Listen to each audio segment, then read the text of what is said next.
What would make a father kill the woman his son wanted to marry? On one terrible day, Rhiannon's body was found floating in the Hudson River near Yonkers, New York. She was wearing her engagement ring, her dark hair tangled with river weeds. Her dreams of a perfect wedding turned into a nightmare by the very man who should have welcomed her into his family. Welcome to True Crime Stories 24/7. A very quick caution before we begin this story. This episode contains disturbing content involving family betrayal, psychological manipulation, and murder. Some details in this story may be deeply unsettling. Viewer discretion is strongly advised. If you want to understand how a father's dark obsession destroyed his family's trust and ended an innocent life, hit subscribe and turn on notifications. At True Crime Stories 24/7, we examine cases that force us to question who we can really trust, even within our own families. Every morning, Rhiannon would stop at Coffee Lab Roasters in White Plains. The baristas knew her order by heart, an oat milk latte with an extra shot. She'd smile, leave a generous tip, and head to her job at the Neuberger Museum of Art. That was her routine until one cold morning when she didn't show up. The coffee she'd never drink sat waiting on the counter, growing cold, just like her body, currently in the Hudson River. At 27, Rhiannon had everything going for her. Her Instagram feed painted the picture of a young woman living her best life. Curator at a prestigious museum, newly engaged to a successful banker, and about to join one of Westchester's most prominent families. Her posts showed morning jogs along the Bronx River Parkway, weekend brunches at Le Provençal Bistro, and quiet evenings with her fiancé, Callum Thorne. Her last post, made just hours before her disappearance, read, "Can't wait to be Mrs. Thorne." She had no idea that name would soon appear in headlines across the whole city for all the wrong reasons. Callum Thorne seemed like the perfect catch. At 29, he was already making waves at Morgan Stanley's Westchester office. A Scarsdale High School graduate who went on to Yale, he had the kind of pedigree that opened doors in New York's wealthy suburbs. Friends described him as thoughtful, kind, and deeply in love with Rhiannon. But there was something they noticed. Something that seemed odd even in their privileged circles. Callum never made a decision without consulting his father first. And then there was Dominic Thorne, Callum's father. At 54, he had built Thorne Properties into a real estate empire that dominated Westchester County. From his top-floor office at 445 Hamilton Avenue, he could look down on the city he considered his kingdom. Known for aggressive business tactics and an iron grip on his investments, Dominic approached everything, including his family, like property to be managed and controlled. Those who attended the engagement party at Tappan Hill Mansion still remember Dominic's toast. "Rhiannon," he said, raising his glass, "you're the daughter I never had." His eyes lingered too long. His smile didn't quite reach them. And his wife Sienna, once a graceful dancer with the New York City Ballet, looked away, her hands trembling slightly as she held her champagne flute. But no one said anything. After all, this was Westchester County, where appearances mattered more than anything else. Where family problems stayed behind the carefully maintained facades of multi-million-dollar homes. Where even the most disturbing behavior could be explained away with a polite smile and a change of subject. At the Thorne Mansion in Scarsdale's prestigious Murray Hill area, weekly family dinners became a stage for mounting tension. Dominic would insist Rhiannon sit next to him, would drop casual mentions of their shared interests, would find excuses to touch her arm or shoulder. Security cameras at the Neuberger Museum caught him watching her at work, standing for hours in the Renaissance art section where she gave tours, his presence as heavy as the gilt frames on the walls. Looking back, the signs were there. The seemingly accidental meetings at the Westchester Mall, the unexpected visits to her office, the late-night texts about wedding plans that couldn't wait until morning. But in a world where power and privilege often masked predatory behavior, who would believe that one of Westchester's most respected businessmen was stalking his future daughter-in-law? Perhaps if someone had spoken up sooner, if someone had noticed the fear growing in Rhiannon's eyes, if someone had questioned why Dominic always seemed to know exactly where she would be. Perhaps then, the Hudson River would have one less secret to keep. But this is just the beginning of our story. A story about power, obsession, and the dark currents that run beneath the surface of even the most perfect-seeming families. A story that proves sometimes the greatest threats aren't strangers lurking in shadows, but the familiar faces across our dinner tables. In the pristine halls of Thorne Properties, success had a distinct smell: leather, money, and power. Dominic's office on the top floor wasn't just a workspace, it was a testament to his control. Floor-to-ceiling windows offered panoramic views of White Plains, the city he'd helped build, one luxury development at a time. On his desk sat a framed photo of Callum and Rhiannon's engagement, her smile bright, unknowing, as Dominic stood just a little too close behind her. The first time Rhiannon visited that office, in December 2023, she'd come to discuss wedding venues. Dominic had insisted. He knew everyone who mattered in Westchester. He could get them the best deals, the perfect location. Family takes care of family, he'd said, his hand resting on her shoulder a moment too long.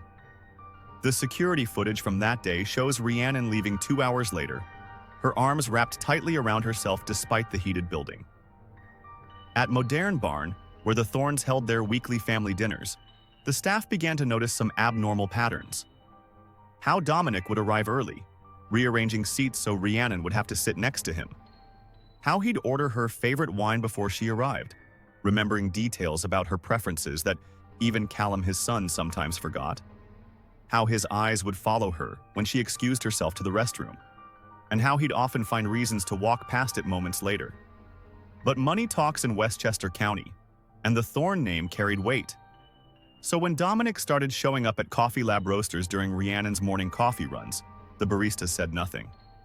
When he appeared at art gallery openings where she was working, people assumed he was supporting his future daughter-in-law's career. When his black Tesla Model X was spotted parked outside her White Plains apartment at odd hours, neighbors looked the other way. Sienna Thorne, Dominic's wife, and also the mother to Callum, watched it all from behind her perfect makeup and designer clothes. The former ballerina had spent decades perfecting the art of looking away, of pretending not to see. But even she couldn't ignore the growing collection of photos on her husband's laptop, hundreds of images of Rhiannon, many taken without her knowledge. At charity events, through windows, across parking lots, a digital shrine that grew larger every day. January brought a cold snap to Westchester, and with it, Rhiannon's growing unease. She obviously couldn't bear it again. Security footage from the Westchester Mall shows her constantly looking over her shoulder while shopping for her wedding dress. At Bloomingdale's, a sales associate remembered her ducking behind a rack of clothes when she spotted Dominic browsing nearby. "Just playing hide-and-seek with my future father-in-law," she'd said with a forced laugh. The associate later told police how her hands shook as she signed the receipt. The breaking point came during a wedding planning session at the Castle Hotel and Spa. Dominic had insisted on being involved in every detail, from the flower arrangements to the seating chart. As Rhiannon discussed the menu with the catering manager, Dominic interrupted constantly, reminding her of her shellfish allergy, specifying her wine preferences, listing her favorite desserts. "I know what's best for you," he'd said, his voice soft but firm. "Better than you know yourself." That evening, Rhiannon made a frantic call to her sister in Boston. Security cameras in her apartment building's lobby captured her pacing, phone pressed to her ear, free hand gesturing wildly. "He's everywhere," she whispered, glancing over her shoulder. "I can't breathe without him knowing about it.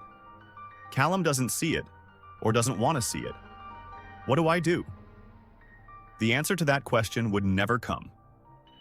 2 days later, Rhiannon's body would be found in the Hudson River, her engagement ring still sparkling on her finger.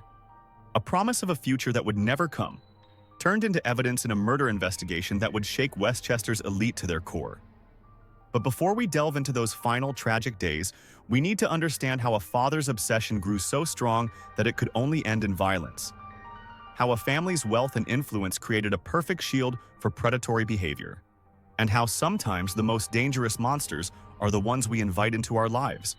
The ones who sit at our dinner tables, the ones who call themselves family. In the days leading up to her death, Rhiannon's world grew smaller with each passing hour. Security footage from the Cross County Shopping Center shows her rushing to her car, keys clutched like weapons between her fingers. Text messages recovered from her phone paint a disturbing picture. 47 messages from Dominic in a single day, all about wedding preparations. But wedding planners would later confirm they hadn't heard from either of them in weeks.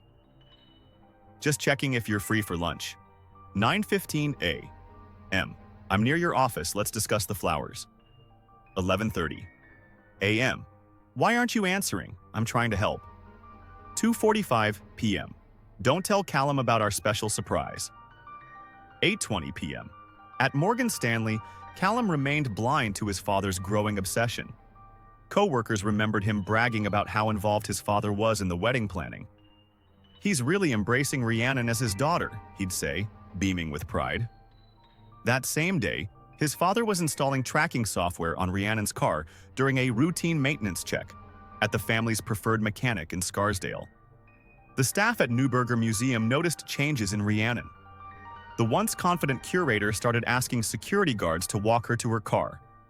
She switched her lunch spots daily, no longer visiting her favorite cafe near the museum. A fellow curator found her crying in the Renaissance wing one afternoon, surrounded by paintings of saints and martyrs. "He was here again," was all she said, mascara running down her cheeks. "He's always here." On February 13th, just 2 days before her death, Rhiannon visited Kleinfeld in Manhattan for what should have been a joyful final dress fitting. Security cameras caught Dominic's Tesla circling the block 6 times while she was inside. When she emerged in tears, the boutique manager asked if everything was okay. "The dress is perfect," Rhiannon said, her voice barely a whisper. "But I don't think I'll be needing it anymore." That evening, at the family's regular dinner at Modern Barn, other diners noticed raised voices coming from the Thorns' private dining room. A server overheard fragments. Rhiannon saying she needed space, Dominic's voice growing louder, Sienna's quiet pleas for calm, and Callum's confused attempts to mediate. The restaurant's valet remembered Rhiannon leaving alone, her hands shaking so badly she dropped her keys twice. Later that night, cameras at Harbor Island Park captured Dominic's Tesla pulling up beside Rhiannon's parked car. The timestamp reads 11:42 p.m. The footage shows 2 figures in what appears to be an intense conversation. At 11:57 p.m., only one figure returns to the Tesla. The other never appears on camera again. The next morning, February 14th, Valentine's Day, Rhiannon's usual barista at Coffee Lab Roasters noticed her absence. Her oat milk latte sat unclaimed, the heart design in the foam slowly fading away.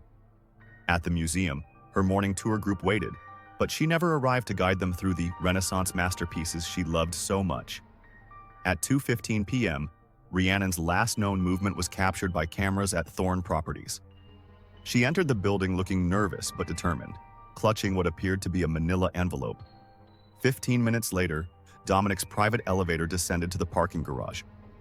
Security footage from that level was later found to be mysteriously corrupted.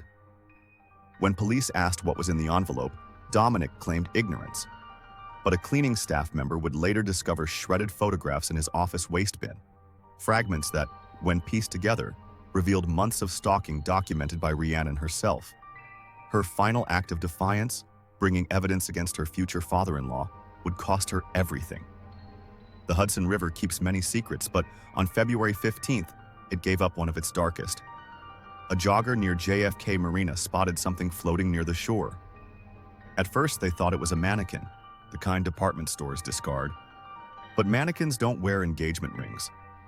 And they don't have bruises that tell stories of struggle, of fear, of a father's love twisted into something unrecognizable. The discovery at JFK Marina set off one of Westchester County's most intense investigations. Detective Sarah Martinez, a 15-year veteran of major crimes, still remembers the scene. The water had been cold enough to preserve evidence, she would later testify.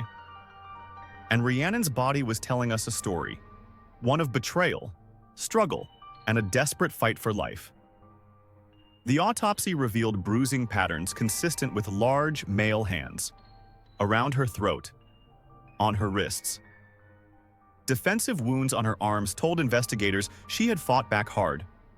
Under her perfectly manicured nails, they found skin fragments. DNA that would later be matched to Dominic Thorne. But the most damning evidence wasn't on her body. It was in her pocket, a waterproof phone case. Inside, a phone still functioning, and on that phone, a video. The last minute and 37 seconds of Rhiannon Blackwood's life recorded in the parking garage of Thorne Properties. Her voice, steady despite her fear. "I'm recording this because I don't trust you anymore." His response, chilling in its casualness. "No one will believe you over me. Not in this town. Not even my son." When detectives arrived at the Thorne mansion on Murray Hill Road, they found Dominic hosting a business dinner as if nothing had happened. Crystal glasses clinked. Classical music played softly.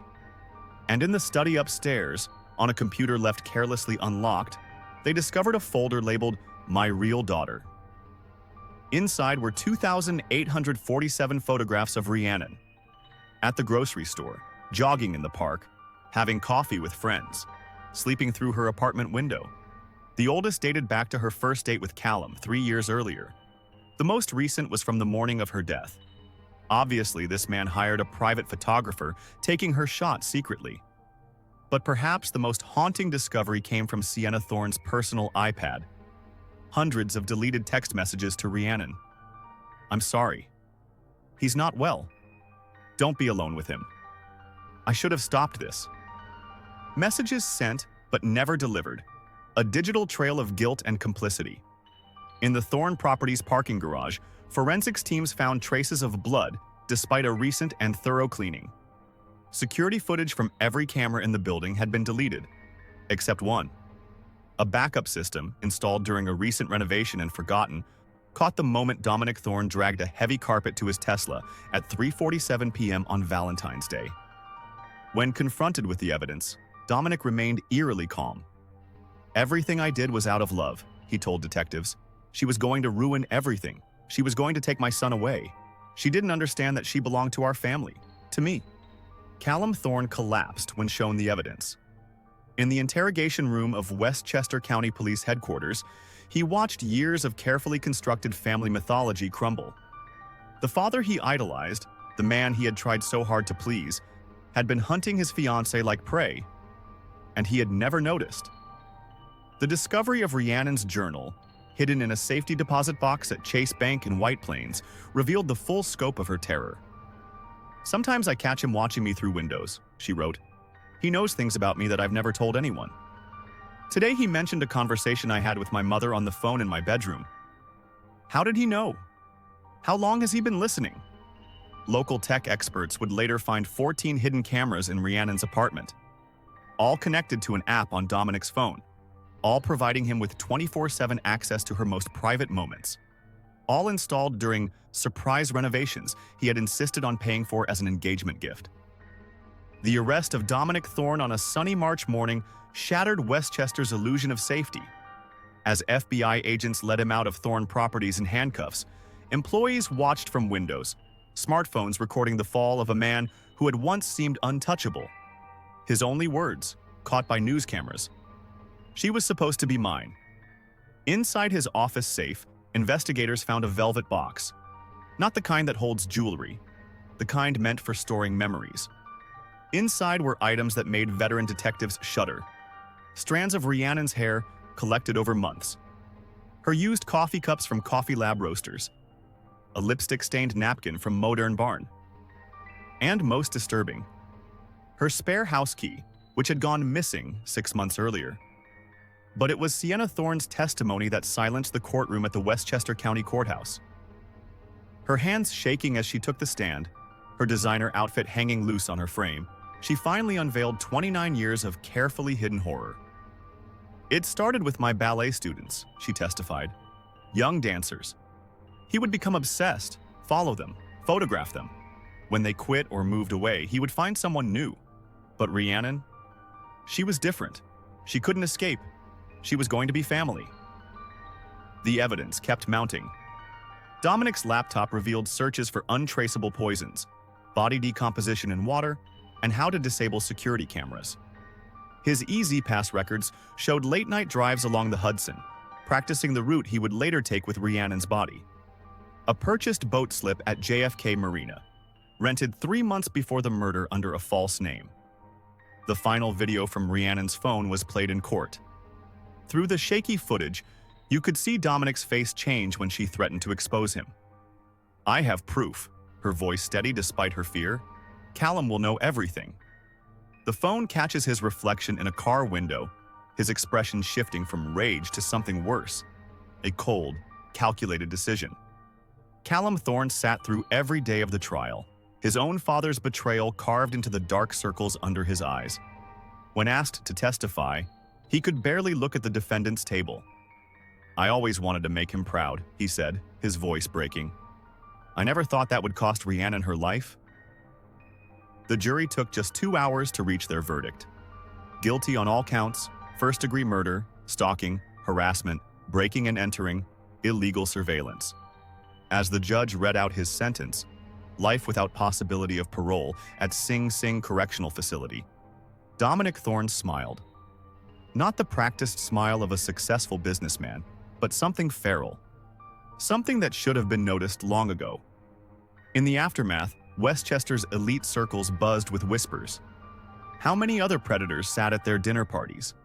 How many other monsters hid behind wealth and reputation? How many women had noticed Dominic's behavior but stayed silent, trained by society to doubt their own instincts? Today, the Thorne mansion stands empty, its gardens overgrown. Modernay Barn has renamed the private dining room where the family used to gather. At the Neuberger Museum, a new exhibition hangs in the Renaissance wing. Voices Unheard, a tribute to Rhiannon Blackwood. And at Coffee Lab Roasters, her usual order remains on the menu, renamed the Rhiannon, with all proceeds going to domestic violence prevention. Before Rhiannon's death, most people thought stalking was something done by strangers. They pictured dark alleys, mysterious notes, unknown faces in crowds. They never imagined it could wear custom Italian suits, host charity events, or sit at the head of a family table at Thanksgiving. Her story sparked a movement in Westchester County. The Rhiannon's Law initiative now requires all private buildings to disclose hidden surveillance systems to tenants. Security companies report a surge in requests for camera detection sweeps. At Morgan Stanley, where Callum once worked, they've implemented mandatory training on recognizing predatory behavior in wealthy, powerful figures. Sienna Thorne, after 3 decades of silence, now speaks at women's shelters. Her voice still shakes, but her message is clear. Wealth and status don't make monsters less dangerous. They just give them better hiding places. She's sold the Scarsdale mansion, donating most of the proceeds to create the Rhiannon Blackwood Foundation, helping women trapped in situations where money and power become weapons against them. The Neuberger Museum's security guard, who often walked Rhiannon to her car, still keeps her photo in his booth. Some days she was so scared she could barely walk, he told investigators. But she'd always smile, tell me not to worry. Said she had to be strong for Callum. That's what kills me. She was protecting everyone else right until the end. Callum Thorne left Westchester entirely. Friends say he's somewhere in Seattle, working with domestic violence survivors, trying to understand how he missed the signs. His last public statement was brief. "I was raised to trust my father more than my own eyes." Rhiannon paid the price for that trust with her life. At Sing Sing Correctional Facility, Dominic Thorne still receives visitors, not family or friends, but psychologists studying the intersection of wealth, power, and predatory behavior. His case has become required reading in criminal psychology courses. One expert noted, he never saw Rhiannon as human. To him, she was just another property to acquire, like his buildings or his companies. The Hudson River flows past JFK Marina every day, its currents hiding countless secrets. But Rhiannon's story refuses to be washed away. At the spot where her body was found, people leave flowers. Young women training for jobs in real estate and finance come to remember that success and safety don't always go hand in hand. Perhaps the most haunting reminder sits in an evidence locker at Westchester County Police Headquarters. A phone in a waterproof case, containing one final video. A woman's voice, strong despite her fear, speaking to future generations. If you're watching this, I'm probably dead. But maybe my story can save someone else. Look beyond the mansions. See past the charity galas. Money can't make monsters human. Today, Coffee Lab Roasters still makes the Rhiannon every morning. An oat milk latte with an extra shot. The baristas say sometimes young women order it and ask about her story. They leave with their coffee and something else. The understanding that monsters don't always lurk in shadows. Sometimes they build the buildings that cast those shadows. Sometimes they own whole cities. Sometimes they're the people we're taught to trust most. Rhiannon Blackwood was 27 years old. She loved Renaissance art, oat milk lattes, and morning jogs along the Bronx River. She died because she dared to say no to a man who had never heard that word before. Her story ends here, but her impact lives on in every security camera checked, every strange behavior reported, every woman who trusts her instincts over someone else's power. Remember her name, remember her courage, and most importantly, remember that the most dangerous predators often come with the most impressive credentials. May her gentle soul rest in perfect peace. This has been True Crime Stories 24/7.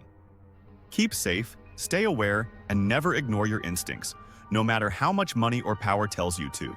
Till I come your way again, keep watching True Crime Stories 24/7. Thanks for watching. God bless you.